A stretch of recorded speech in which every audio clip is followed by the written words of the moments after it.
Hey, what is up everybody? ZeroFatz here coming at you on behalf of AdventuresOnTheRiver.com. Guys, I recently had a sit down with one Dave Coziel, that Dave Coziel from DaveCoziel.com and the Dave Coziel YouTube channel. Really awesome guy. Alright, he sat down, was nice enough to do an interview with me for AdventuresOnTheRiver.com. I want to put the first 20-30 minutes of this interview right here for you guys to check out. We talked for like an hour and a half. It was a long interview. We had a serious emphasis on Kindle ebooks.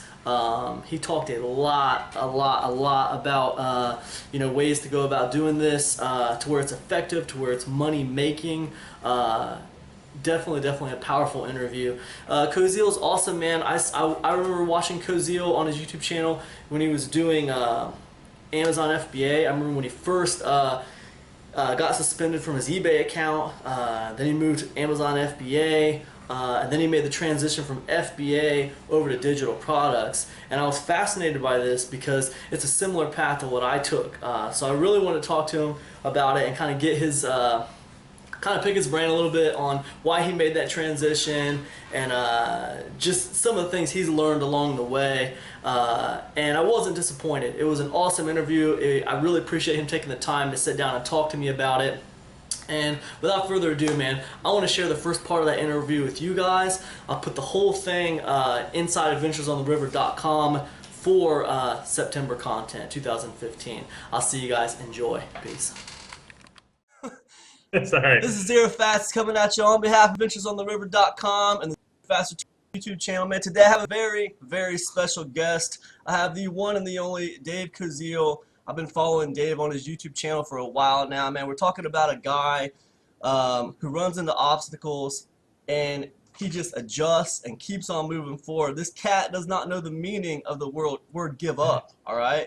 He's went from eBay to Amazon to FBA to Kindle publishing, and he just keeps on coming, man. So, Dave, welcome to the program, man. I appreciate you being on and taking some time, dude. I really do. Thanks, Cam. I'm glad to be here with everybody. Listen, man, for anyone who doesn't know you, who you are, what you do, where can they find more information about you, man? Yeah, the easiest way to find out more about me is just go to my website, DaveCoziel.com. And whenever you go there, you'll immediately see like a quick video about me explaining about who I am, what I do. Underneath that, you'll see my opt-in for my email list. And then below that, you'll see a image that you can click on to check out my YouTube channel, which is where I have a ton of great content about what I do with my business, which is primarily Kindle publishing, my life, different struggles I go through, things like that. And then I also have a link to my blog below that you can click on to go check out my blog where I share more content and more information about what I'm doing in my business and my life. Yeah, and you talk about content and sharing information and stuff, and he's not lying, everybody. Dude, I just watched your recent video about how I didn't meet my $10,000 goal, and I thought it was fascinating. I thought it was an awesome video, man. Complete honesty about where you're going and what you're doing, and it was great, dude. I mean, it makes you very credible, very sincere, very real, and I think people can learn a lot from just watching videos like that. You know what I mean? Yeah, just to quickly explain, back in April, I set a goal that I wanted to make $10,000 per month from my publishing business, from Kindle publishing, by August 31st, 2015. And I didn't know if I could actually do it. It was sort of just an experiment because so many like self-help gurus say like, set a big goal and like set a definite date, and like they tell you to do all these things. So I was like, I'm going to try it. I'm going to publicly declare it. And then I'm just going to like push for it and see what happens. And in that video, I sort of explained how, the past few months went, what I learned from that, and that ultimately that I'm not going to meet that goal by August 31st. So if you want to, you can go check that out on my channel. Yeah, absolutely, and I recommend everybody check it out. And the funny thing is, as I was watching that video, I was thinking, how much closer did Dave get to his $10,000 goal by setting that goal and by feeling that that pressure? I don't know if I call it pressure, but I mean, feeling that in the back of my mind, like, dude, I gotta reach this goal. I gotta reach this goal. How much closer do you think you got to that goal by setting that goal? I definitely think that there was some psychological advantage to having that in the back of my mind, which is something that I think that's the reason why like the big self-help gurus like, say to do that. Because I definitely felt like as the months were going by, I definitely felt like an urge, like there was something inside of me that was like, I got to hit that number, got to hit that number. So it did help me from that perspective, but at the same time, it made me feel like really stressed out at times too, because I was whenever things weren't going the way I wanted to, it felt like an extra burden on my shoulders. So there was definitely some positives to it, which helped me out, and there are also some negatives. But I think overall, if I weighed it out, I think that it probably did get me closer to my goal. And if it wasn't for like a little policy change by Amazon, I would have met that goal. So I might be telling a completely different story if Amazon wouldn't have changed the policy. And that's fascinating that you say that too, man, because I mean, you know, I think it's a good thing that you touched on the negative aspect of it. You set a goal, and psychologically you're under so much pressure to meet this goal. There are like some negative stressing out kind of aspects to it, which that's true, man. And I never really thought about that, but that's absolutely true.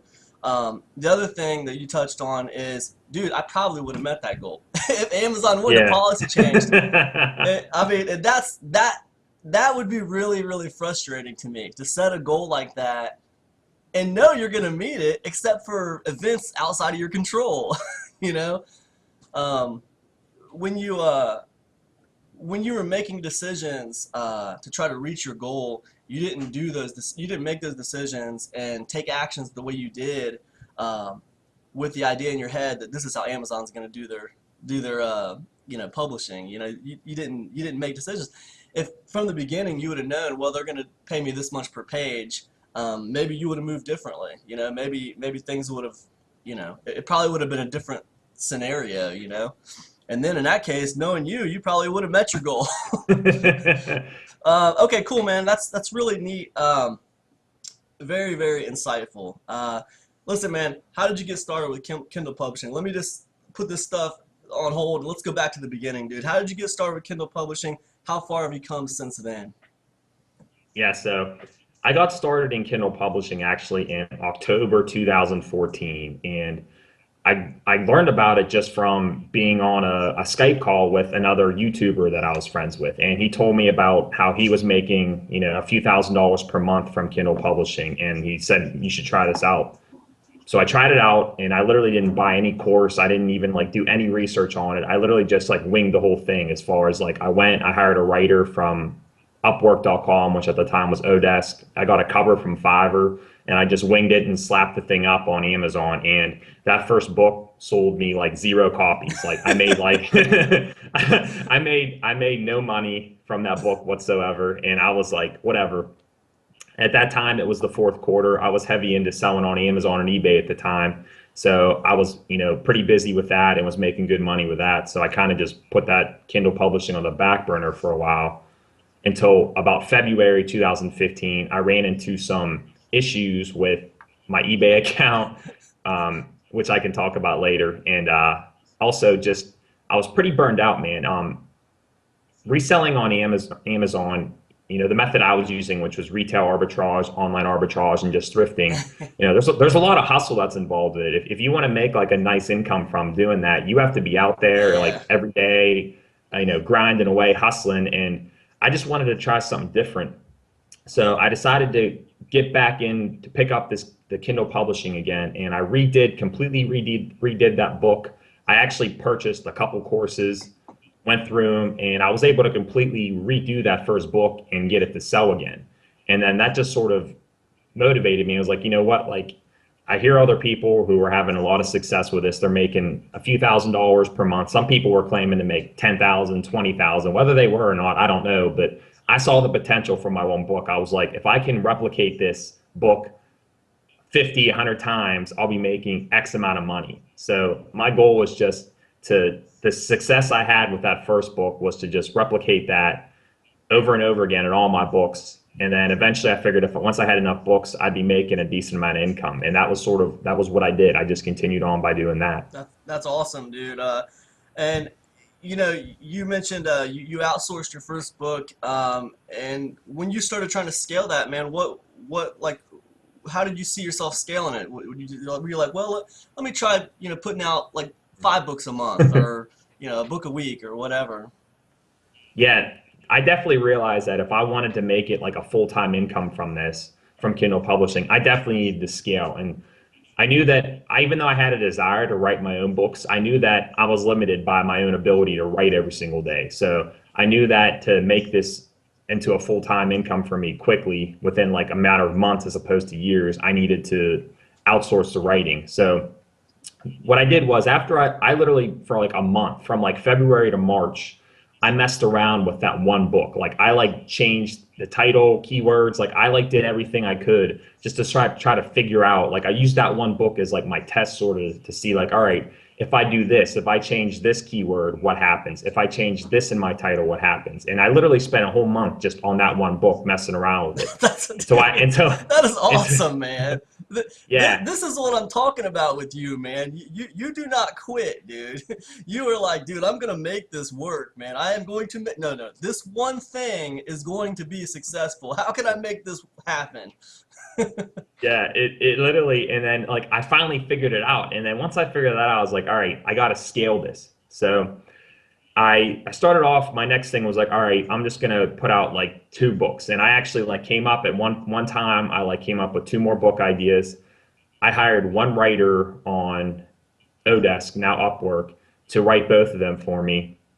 And I got a cover done, 2 covers done on Fiverr. Like I went from like 1 book to 2 books, okay? And then I got those 2 books out there, and I still ran into some issues with those 2 books that I previously hadn't ran into in my first book, even though I spent a whole month trying to figure out that first book. And the issues though were more with working with the writer or working with the team I was trying to develop. Because at this point in time, I realized that if I wanted to make a full-time income from this, not only do I have to scale it, but I have to be consistent with it too. So I have to put out books on a weekly basis for this to be able to work and to be able to make a good income from it in a relatively short period of time. So I started to try to assemble my team. What I mean by team is I wanted to have like writers that like wrote for me on a weekly basis. I wanted to have my own cover designer so that I wasn't relying just on like Fiverr all the time for my covers. I also wanted to have my own virtual assistant who could format the book for me and then upload the book to CreateSpace and ACX for me, which is there are 2 sites. CreateSpace, you can sell your book in paperback form, and on ACX, you can sell it in audiobook form, which is an additional ways to make money. And I just wanted to have a whole team set up so that like I was basically setting up the system so that once I could just get the books going, like as soon as my writer would get done with it, I would have like a system to push them through so that I could easily put out multiple books per week. And at first it was like a struggle to get these systems in place, but eventually after about like a month or so, things started working out. Like I found good virtual assistants, because hiring virtual assistants is like a skill in itself. Like, like you're gonna get all kinds of crazy people. You're gonna hire the wrong people at first. You're gonna have to fire some people.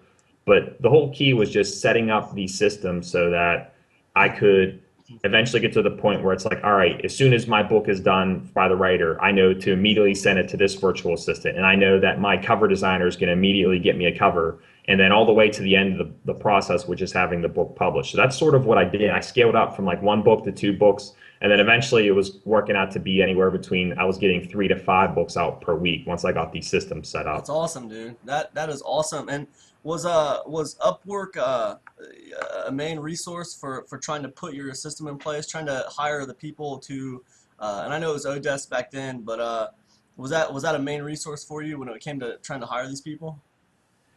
It was when I first started. I worked on, I used elance.com, freelancer.com, upwork.com, odesk.com at the time. That was where I first went to because I didn't really know any better. And the process of hiring these virtual assistants it's just, like I said, it's a skill in itself. Like you literally have to approach it like you're a boss and you're hiring employees. And, you're the very first person that interview, like if anyone has previously put a job posting up out there, you'll immediately get some people that apply to your job posting who are just absolutely not qualified. They're just like literally like they just see your job posting and they just apply without even That reading makes it. some So bank like, today.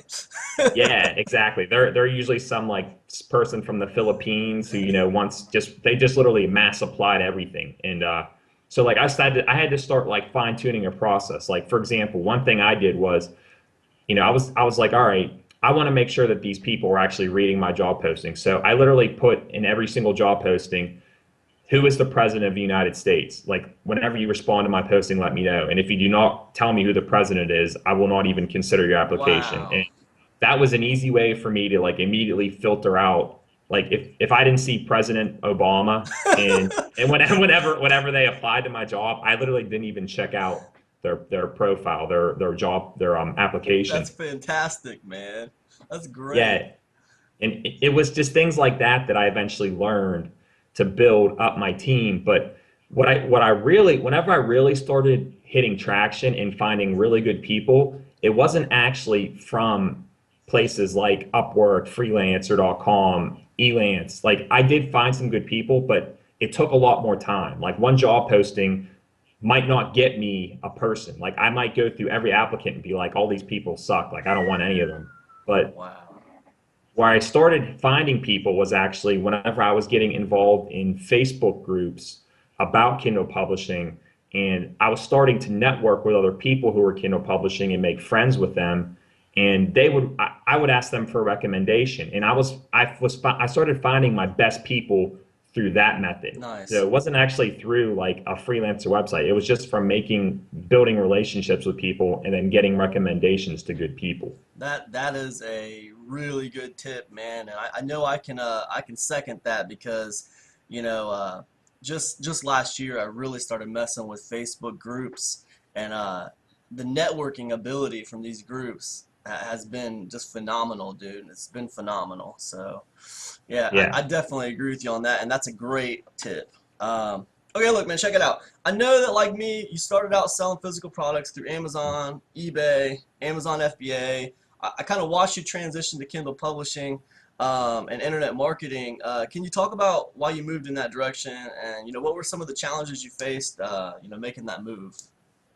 Yeah, absolutely. So I started off with the whole reselling thing with Amazon, Amazon FBA, and eBay back.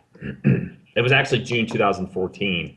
I had always wanted to like start my own business, and I tried a whole bunch of different like over the years I've done a whole bunch of different like side things. Like I can't even count how many to try to like start a business and make money without a job. But back then, I finally got fed up enough of my job, and I just quit. And I didn't I didn't really have a plan of what I was going to do. Actually, my plan at the time was I was going to apply to college again and go back to college for like the fourth time. I've actually dropped out of college like four times, but I ended up finding out about through a podcast about like selling on Amazon and eBay. So I started off doing that and I had success with it. It was something that was like pretty cool. I liked it, but as I got more experienced as like an entrepreneur and, just a business person in general, I started realizing that, it wasn't exactly the smartest idea to build a business on a platform like Amazon and eBay because they could literally take away your business overnight. And that actually happened to me with eBay. I had at the time a buddy working for me. He was a friend of mine, and I wanted help with my eBay business. And he was doing some shady stuff with the listings without me realizing it. And literally, like, I got an email from eBay saying, your account has violated this, and basically saying that you're no longer able to list items. Like the items I still had available for sale, they could sell until their duration ended, but then after that, I couldn't relist anything. And at the time, I was making almost $3,000 per month in revenue from eBay, and I was like, dude, like literally, like they just killed my business. Like like that's a lot of That's money, a like three lot, dude. thousand dollars Yeah. per yeah Just for from yeah that to especially nothing, for 3,000 bucks yeah a month to zero overnight. That's a hard hit, man. It's a hard hit. yeah it wasn't exactly overnight because like I still had some coming in from the stuff I had listed, but as soon as those listings expired, it it like within a month's time it went from that to nothing. So it was it was just like what We pay our rent every month. We pay our electric every month. So, it didn't take yeah. long before you're struggling. So, Yeah, so it was just like that was like a huge learning experience for me. And on top of that, I already thought to myself, I was like, dude, I'm literally relying on luck for my business. Like what I was doing is I was going out to like thrift stores and retail stores, and like my goal was to find a product, an item that I could buy for cheaper and resell for a higher price on Amazon or eBay. And that worked, but the thing was, it was literally like every time I was going out, it was chance. Like there's no, it's not a real business. It's literally just like, am I going to get lucky today and hope that someone donated something that's worth a lot of money to a thrift store that I can buy? Or is Walmart going to have a clearance item that I can resell and make a lot of money on today? Like there was no real business substance behind it. It was just luck. And I was like, I can't rely on this for, the rest of my life. Like this isn't going to what do work. you think? What do you think your radius was when you were doing a lot of picking and a lot of reselling and arbitrage? What do you think your radius was for your range for finding stuff? I live in Pittsburgh, PA, so within my city, there's a lot of different thrift stores and flea markets and places like that. So I have a lot of options really close to me. So I literally didn't have to go further than like I would say like 15 miles in any direction to be able to make a good money. And that also goes for retail stores too. Since I live in a big city, I have every retail store like within 10 miles of me. But I actually did find this out. The further that I went out, meaning there were times where I went like 25 plus miles to thrift stores, to like smaller thrift stores. I had more success at locations like that. And my theory was just because there was less competition Yeah. at those places. Like I would go out to like the country type areas, to like little mom and pop type thrift stores, and that's where I'd get my best deals. But then I had to weigh like, is it worth it for me to drive an hour out to there to hope to find something that day? Like there was that type of thing I had to think about too. And then you think like on top of that, you start thinking. At least I kind of started thinking like, okay, what would it be like if just one other person was just like me, just as ambitious as I was, just as motivated as I was, just as smart as I was within my 15-mile radius? How would that affect my business?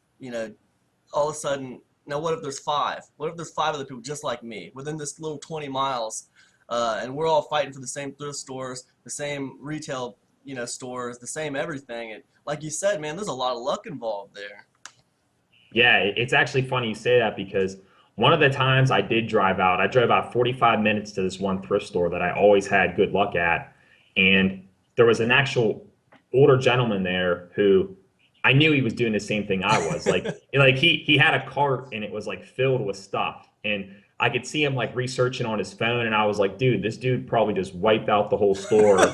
And like I just showed up at the wrong time, and now like I remember like I had this like feeling in my chest. I was like, oh, I was like I literally just drove out here for nothing, and like that was like a moment too where I was like, dude, this is just luck, man. Like luckily this dude got here a little bit earlier than me, cleaned up, and then I actually think I did find some stuff that day, but I definitely would have taken his cart if he would have offered it to me. And then I know, like me, and you probably ran into this too. There's a part of you that's thinking, okay, well, the more I educate myself about the different avenues I could take. Well, I could become an expert on books, or well, I could become an expert on cosmetic supplies, or well, I could Hmm. become an expert on Yeah, this and expert on that. I'll see value where other resellers don't see value, and I'll be able to do better, and I'll be able to clean up, and that works a little bit. But ultimately, man, like you said, you're still dealing with some luck there. There's gonna be people out there who are just as smart as you, just as fast as you, probably wake up earlier than you, yeah, and like when you think about like the smartphone, it's almost the great equalizer, isn't it? I mean, I can be really absolutely. smart, but this cat has a smartphone, and like he doesn't need to be smart. He just needs to have a general idea about where to go, and like boom, he's gonna get it. So Yeah, and another quick story to tell you. Last fourth quarter, like November, December, on Amazon FBA, I decided to like get really good in a niche, like you said. And my niche was tablets. And I was like, you know what? I'm going to go find all these tablets, as many tablets as I can that aren't listed on Amazon. Like I was betting that tablets are going to be a hot seller for Christmas. And And they I'm going were. to, yeah, they were. And I'm going to create the listing on Amazon for all these tablets. And I'm going to be the only one, and I'm going to make a lot of money. And at first, this strategy worked. Like I was literally buying tablets for like $50, like around that price range, and flipping them from anywhere between like $100 to $200. Like everything was good. And I had like 10 tablets that I was literally just like replenishing, like going to like Walmart, Target. And then eventually other people like started jumping in on my listings and just tanking the price. Like literally it was like within a matter of a month, people found what I was doing. They found I was having success, jumped in on it, and then lowered the price and just completely killed my market and my profit for me in those tablets. Like, and anyone can do that. It's not hard. Like all Oh they have, man. like, I'm sure you probably had a Yeah, similar dude. experience I to know that too. exactly. That's upsetting, man. It's like, can't we all just get along, dude? Why Yeah, are you crashing my exactly. market, bro? Why are you coming in here crashing my market?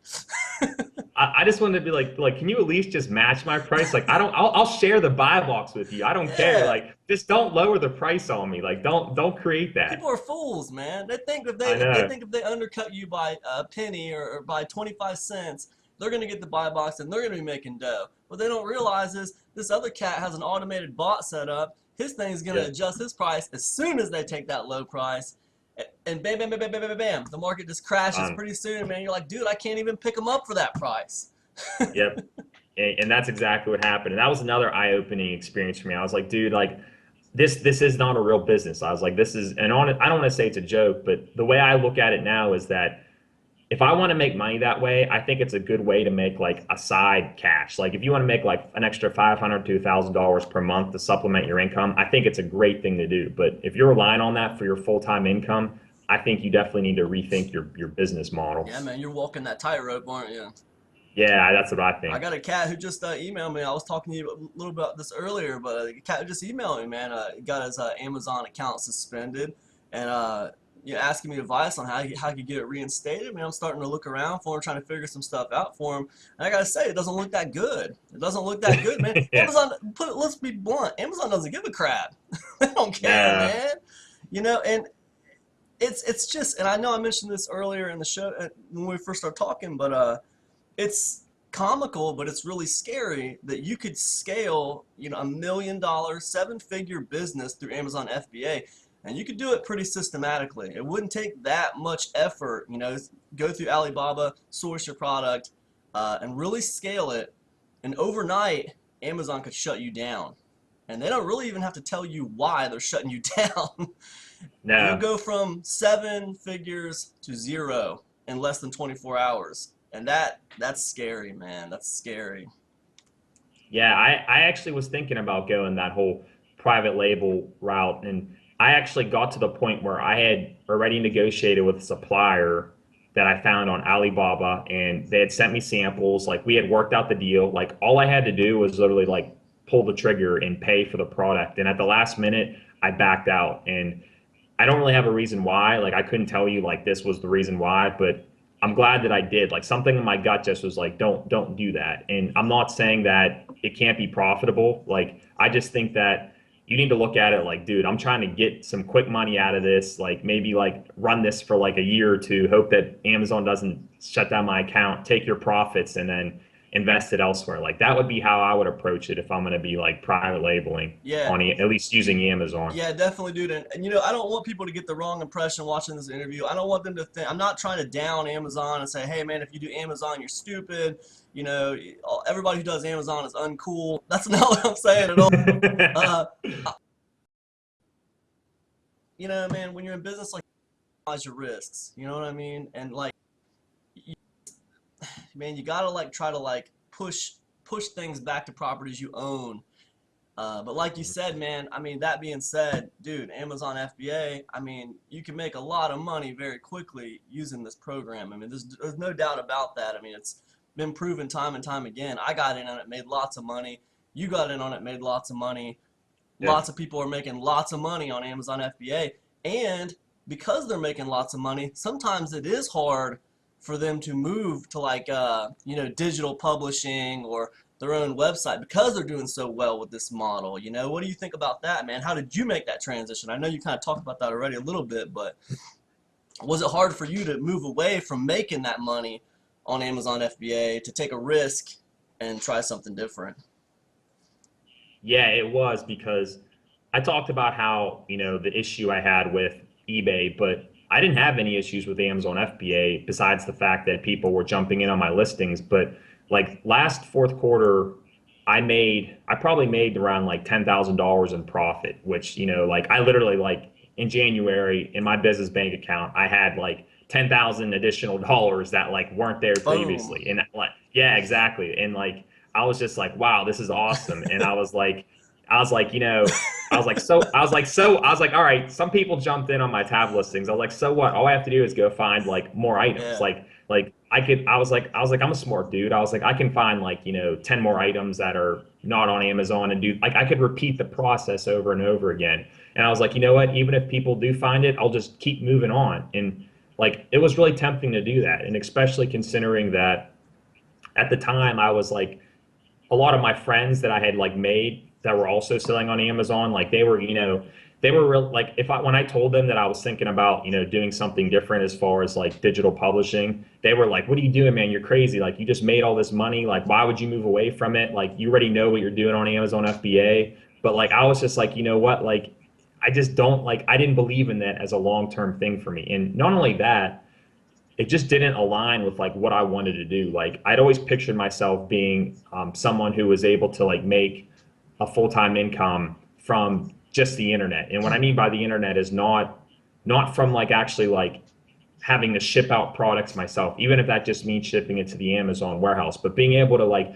create some type of content online and then be able to sell it, or to even be able to get to the point where like I am maybe drop shipping, where I'm not actually touching a physical product. Like that was something that always appealed to me. And so for me, I wanted to move in that direction, and I was willing to take the risk of leaving something that was working for me to jump into something that was sort of new. Because another thing too is selling a digital product is kind of a weird thing if you've never done it before. It's like you're trying to like you're selling some intangible thing that you can't touch. Like you literally like can see it like on your computer screen, but you can't grab it. Like you can't actually like if someone like gives you money for it, it's not like they actually physically have something in their hands. And that's sort of a hard concept to grasp for a lot of people, even if you're like internet marketer yourself. And just that whole mindset that like, okay, I can provide value to people in some way through a product on the internet that they're going to be willing to pay me money for.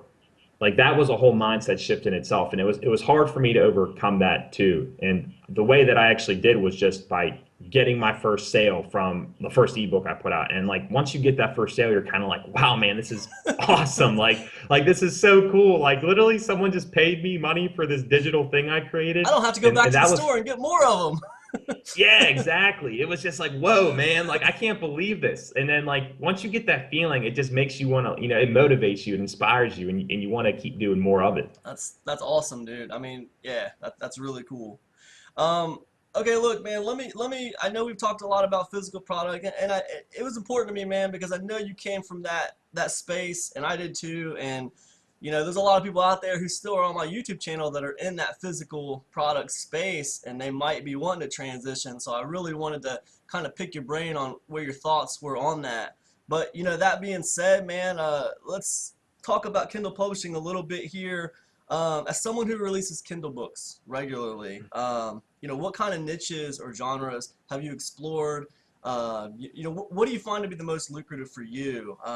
What advice would you give to someone who'd like to profit from Kindle publishing who's just getting started?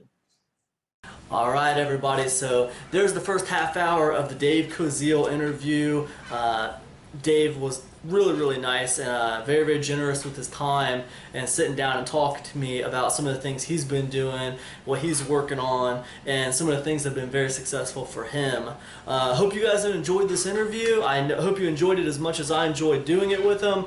And like I said, if you liked what you saw, the rest of that interview is inside adventuresontheriver.com. It's over an hour and a half long.